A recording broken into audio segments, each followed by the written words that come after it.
Hello. Say hello to the YouTube.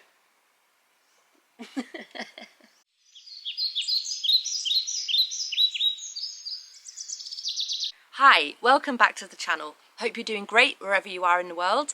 My name's Rebecca, I'm 44 years old, I live in Galicia in northern Spain, and I am a former sufferer of multiple sclerosis who no longer suffers with any of the symptoms since starting the carnivore diet a year ago. I just wanted to do a general update since my last video. Well, in my last video I actually got the chickens. I had the chickens arriving at Mushroom Manor where I live. So it's not only been the arrival of the chickens, it's also been Stanley, a stray dog that showed up at my door a few weeks ago, and there's also now 2 kittens that have arrived here. So it's multi-species mayhem, and I'm still trying to figure out how to create harmony between all of the animals and how to meet all of their needs. It's not always gone smoothly, but I'm having a lot of fun with it, so that's cool. But anyway, apart from that, I just wanted to talk about the fact that over the past month I've had 5 interviews, and I've got another one tomorrow. So it's been interview season over here, and I've really enjoyed it. And the reason they've all been bunched together into the same month was because I had to wait. The interview requests came in over the course of the past year, but I had to wait until I had a decent internet connection where I've moved to, because it's quite an isolated spot. And I decided to get Starlink, and since Starlink has arrived, my life's gone up a level in many respects. And so I contacted everybody and I managed to book in all my interviews, but they all came kind of bunched up together in the same month. So that's been really fun, like fun in a lot of different ways. Like it's the sense of connection with the carnivore community has been amplified by this past month, by doing these interviews. I feel like I've made connections, made friends with like-minded individuals, people who are on similar health journeys, and I've been so inspired by it and so happy to expand what this YouTube channel has brought me, you know, and what I therefore may bring to others from exchanging ideas and views and conversation with such fascinating individuals. So the interviews that I've had have been with Sean Baker, Adam Lacey at Carnivore today. Dave Mack is the second time I've had an interview with Dave Mack, the wonderful Dave Mack, and 2 other channels, Christy at Meeting Wellness and DC at DC Learning to Live. So I have put links to the videos that have come out at this point on my community tab. Some of these channels are already fairly big, but I wanted to just encourage you all to visit DC at Learning to Live and Christy at Meeting Wellness. They're slightly smaller channels, but they're really their content is really amazing, and I've just absolutely loved meeting both of them. So DC is a blood cancer survivor and an earthquake survivor, so his story is really quite interesting, and his channel is mine's more just kind of a personal story that I'm putting out, but he's working really hard. Both Christy and DC are putting out content that's just really helpful content, that's sort of scientific or tips, and I feel like they're doing a better job in that respect than I am. So I just really want to highly encourage you to visit their channels. And Christy was absolutely lovely. It was so nice to be interviewed by a female carnivore, because our conversation went in a different direction. We started talking about the menopause and things like that, and with Christy it was a live stream, which I had no idea. I mean, she did tell me, but I just didn't click that she was talking about live streaming. And so I almost pulled out. I thought it was something I'd be too nervous to do. I don't know why, because it's not that different to doing an interview that's pre-recorded. If you're not in control of the editing process, there's not that much difference. So we did a live stream, and actually it was really cool because you have the live chat at the same time, so people could chip in with questions. And that's inspired me to take my channel in a similar direction and start doing live streams with other carnivores and be able to have that dynamic sense of community and conversation, which I absolutely loved. So I think that this period of time where I've been doing interviews has really changed my view on where I want to take the channel and how I want to, the type of content that I'd like to include.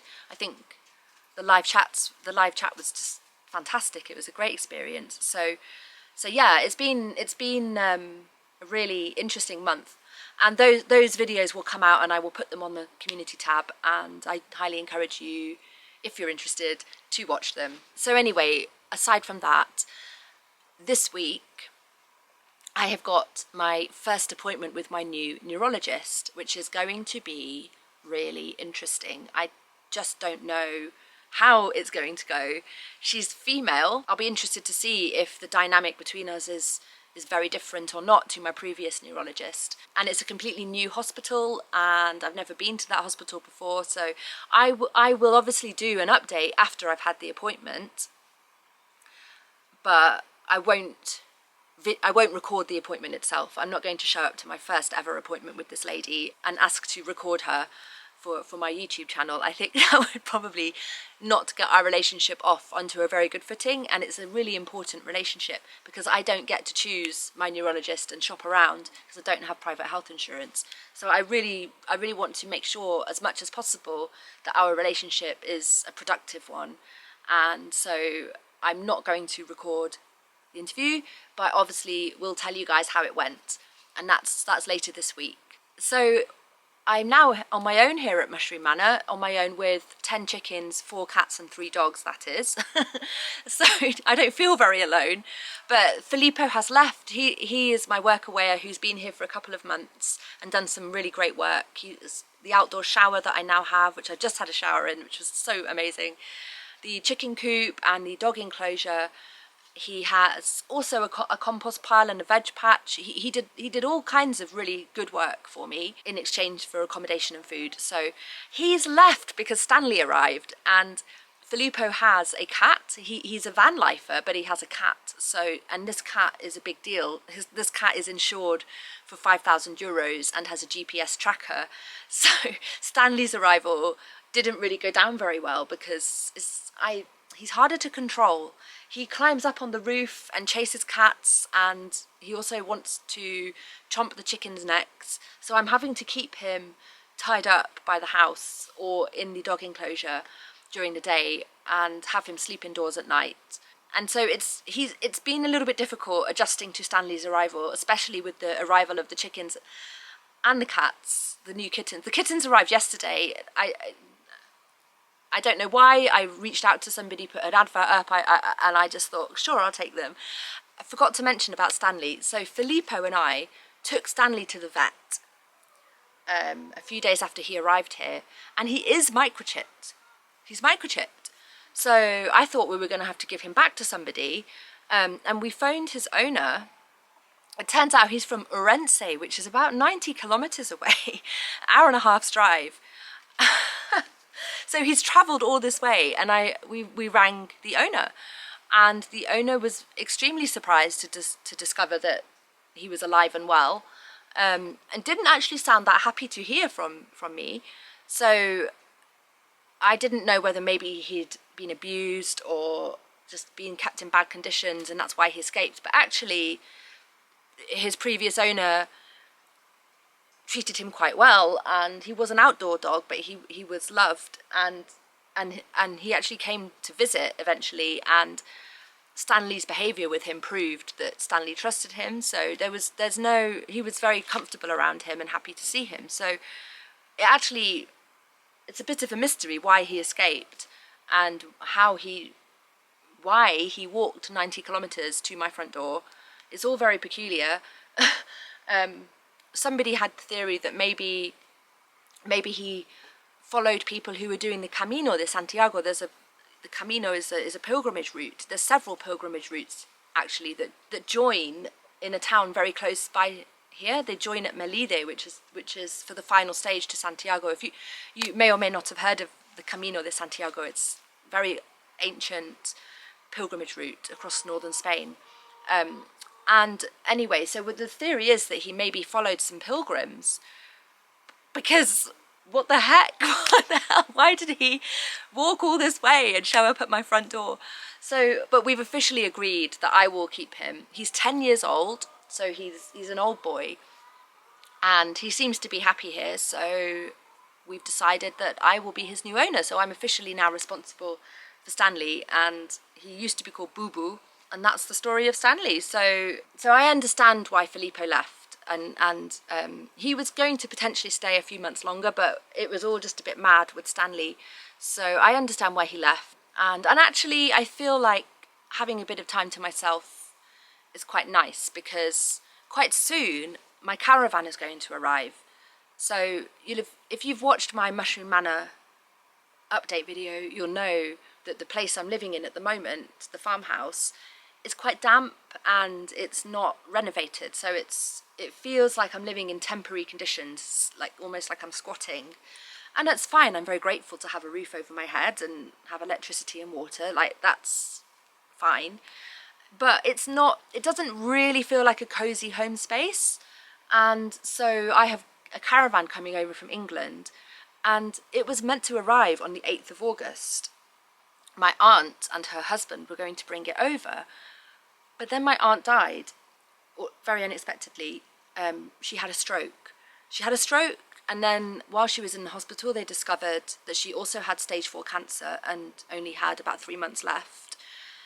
And then while she was still in the hospital, she had another stroke on the other side of her body, and 2 days later she passed away. So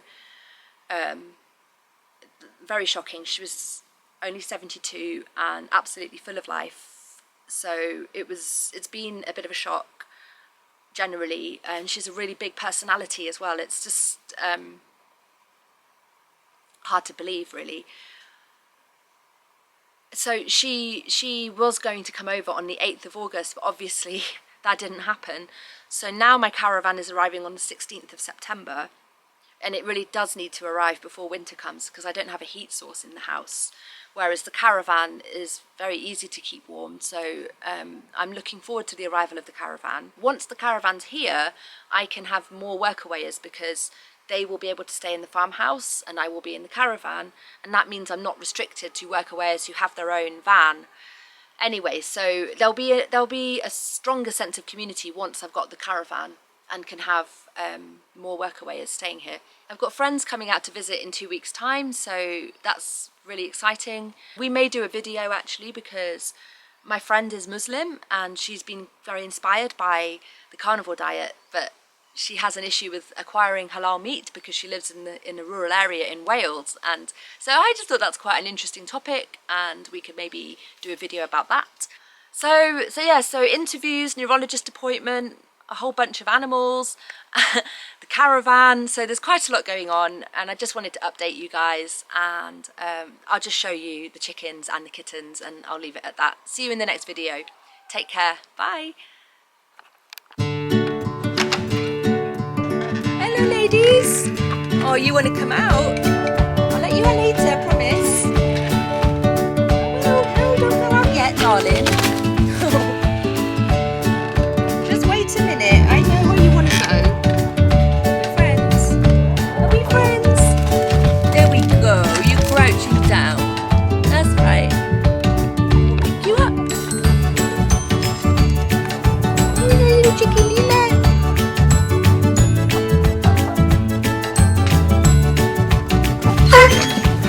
Now Stanley's upset already because I'm in with the chickens. Kitty kitties.